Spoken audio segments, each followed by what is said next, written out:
sawbone, and this is how the plate basically sits.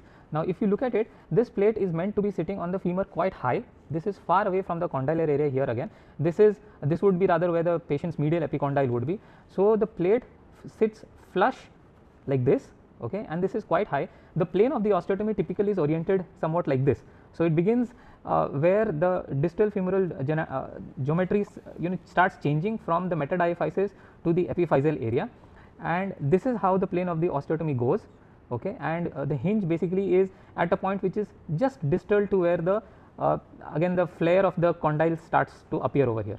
So, when we place the plate correctly in line with the osteotomy plane here, and the osteotomy plane again is important because if we see this angle which it forms with the plate, this is actually 90 degrees on both sides. This is 90 here, 90 here, correct. So, when the plate is positioned as such, you see this will be slightly more anterior like this, and when adequately positioned, this sits almost perfectly with the anatomy of the patient. There might be some offset because of individual variations, but typically this completely sits flush to the distal femur. Now, this is the variable angle screw.